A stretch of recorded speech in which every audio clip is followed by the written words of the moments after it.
Madam అసలు ఈ రోజు ధర్నా పెట్టడానికి ప్రధాన కారణాలు ఏంటి? ఈరోజు మనము ధర్నా పెట్టడానికి ప్రధాన కారణం ఏంటంటే మనకి కాంగ్రెస్ పార్టీ అధికారంలోకి రాష్ట్రంలో అని పబ్లిక్ హామీ ఇచ్చిందని అబద్ధాలు ఇవాళ రోజు వాళ్ళు ఏమంటున్నారంటే మాకు మొన్న ఒక 3 months ఎలక్షన్ కోడ్ ఉంది అది ఇది అని కొన్నిసార్లు చెప్తున్నారు తప్ప వాళ్ళకి నిజంగా చిత్తశుద్ధి అన్నది లేదు. ఎందుకంటే ఇప్పుడు మనకి ఎంపీ ఎలక్షన్ కూడా గవర్నమెంట్ ఫామ్ అయిపోయింది. బట్ ఇప్పటికీ కూడా వాళ్ళు ఇంప్లిమెంట్ చేయట్లేదు.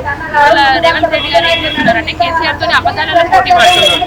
ఇంకా ఆయన కంటే మంచిగా ఎట్లా పబ్లిక్ ని నేను నమ్మించి మోసం చేయాలా అన్న దృష్టిలో ఆలోచిస్తున్నారు తప్ప నిజంగా నేను పబ్లిక్ ఏం చేయాలి అన్నది ఎక్కడా లేదు. అది ఏం చేసిండ్రు నేను అడుగుతున్నా చెప్పండి.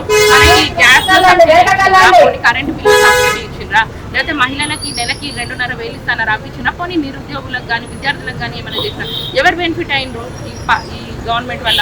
కాంగ్రెస్ పార్టీ బెనిఫిట్ అవ్వడం తప్ప పబ్లిక్ కి అసలు ఒక్క మేలు అన్నది కూడా జరగలేదు. దాని గురించి మేము ఇక్కడ బీజేపీ తరఫున పెద్ద ఎత్తున మహాధర్నాలో పార్టిసిపేట్ చేస్తున్నాం. అంటే మేడం ఆల్రెడీ లేడీస్ కి ఇప్పుడైతే ప్రజెంట్ మహాలక్ష్మి పథకం కింద ఒకటి బస్సు ఏదైతే ఫ్రీగానే ఇస్తారు కదా, అంటే నెక్స్ట్ మిగతాయి కానీ మెల్లగా చేయొచ్చు. మెల్లిగా ఎందుకు అన్నీ ఒకటేసారి చేయొచ్చు కదా? అంటే ఇంత 6 months ఒక అంటే చిన్న షార్ట్ టైంలో చేయడం అనేది మంచిగా. ఇప్పుడు హామీలు ఎట్లా షార్ట్ టైంలో ఇచ్చిండ్రు? ఆయన ముఖ్యమంత్రి అయిండు, వాళ్ళ క్యాబినెట్ ఫామ్ అయింది, అంత అయింది. మరి హామీలు చేయడానికి ఏం ఆపుతుంది వాళ్ళని? మొన్నటి వరకు అయితే ఎలక్షన్స్ అవి అన్నారు, ఇప్పుడైతే ఏం లేదు కదా, గవర్నమెంట్ ఉన్నదే వాళ్ళది. మరి చేయడానికి ఏం అడ్డుపడుతుంది వాళ్ళకి లేదు ఏంటంటే చిత్తశుద్ధి, వాళ్ళకి చేసే ఉద్దేశం లేదు. దాని గురించే వాళ్ళు చేయట్లేదు, అంతకుమించి ఏం లేదు. అంటే 100% ఎందుకంటే వాళ్ళు ఏమేమి చెప్పిండ్రు, అసలు ఒక్క సమస్య కూడా మేము లేకుండా చూసుకుంటాం అన్నారు. బట్ ఎక్కడున్న ఏం మార్పు జరిగింది మీరు చెప్పండి? కేసీఆర్ గవర్నమెంట్కి ఈ గవర్నమెంట్కి మార్పులు ఏం జరిగినాయి? ఏం జరగలేదు. ఏమన్నా హామీలు అమలు చేసిండ్రా? అవి కూడా లేదు. ఒక 3 months బ్యాక్ మనకి 6 days పెట్టిండ్రు, ఏంటి రేషన్ కార్డ్స్ ఇస్తాము అవి ఇవి అని. అవి కూడా ఎంతమంది వేల మంది అప్లై చేసుకున్నారు, ఒక్కరికి కూడా కొత్త రేషన్ కార్డు రాలేదు. మరి ఎందుకు అవి అట్లాంటి వర్క్ షాప్స్ పెట్టి కూడా ఎవరికి బెనిఫిట్ అయింది? బెనిఫిట్ అనేది ఎవరికి కాలేదు. సామాన్య ప్రజలు ముందు ఎట్లుండేనో ఇప్పుడు కూడా అట్లనే ఉన్నారు. అంటే ప్రజావాళ్ళ దగ్గర కూడా ఎవరైనా నేనేమంటున్నా చెప్పుకోవడం కాదు, దానికి సొల్యూషన్ వచ్చిందా లేదా అన్నది మనం ఆలోచించాలి. ఎంతమందికి వాళ్ళ ప్రాబ్లమ్స్ మీరు చెప్పండి. ఎవరన్నా అరే ఈ గవర్నమెంట్ వచ్చినాక మేము బెనిఫిట్ అయినా మా కష్టాలు తీరినాయి అన్న వాళ్ళు ఎవరైనా ఉన్నారా ఈ తెలంగాణలో? ఒక్కరు కూడా లేదు. ఎంతసేపు వాళ్ళ ఎన్నికలు పక్క పార్టీల నుంచి మేము ఇలా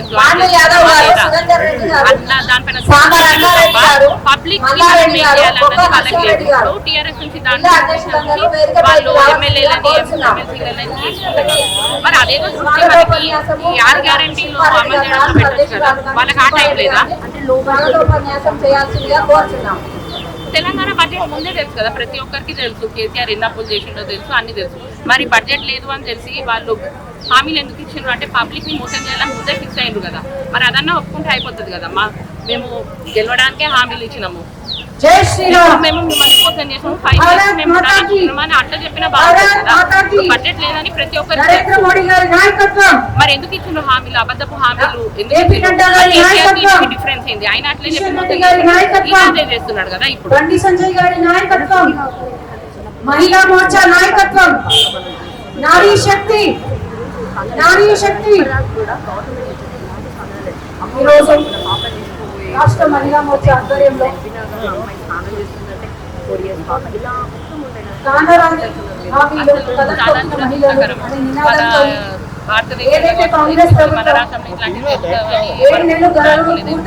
హైదరాబాద్ లో మనం చూసుకుంటే టెక్నాలజీ చాలా ఉంది.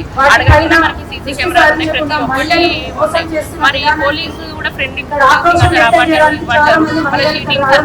పెట్టిండ్రు? మరి వాళ్ళందరూ ఏం చేస్తున్నారు? ఎందుకు జరుగుతుంది? కూడా చాలా బాధాకరం. ఇవంతా ఎందుకు జరుగుతున్నాయి అంటే బట్ అవి మనకి ఇక్కడ లోకల్ గా ఎవరు గట్టిగా దానిపైన అవేర్నెస్ క్యాంప్స్ కానీ అవి ఎక్కడ పెట్టట్లేదు. పోలీసులు కూడా వాళ్ళ బాధ్యత కరెక్ట్ గా ఇలాంటివి అవేర్నెస్ పెట్టడం కానీ జాగ్రత్తలు కానీ ఇవన్నీ చేస్తే బాగుంటుంది. మనకి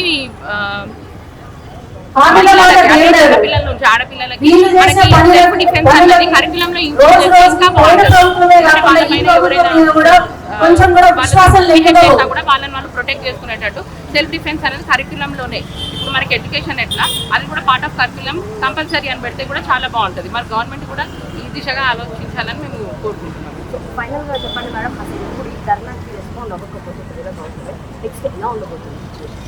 100% మేము ఇది ఇంకా చాలా పెద్ద ఎత్తున చేస్తాము. కాంగ్రెస్ పార్టీని గద్దెదించడమే మా లక్ష్యంగా పనిచేస్తాము.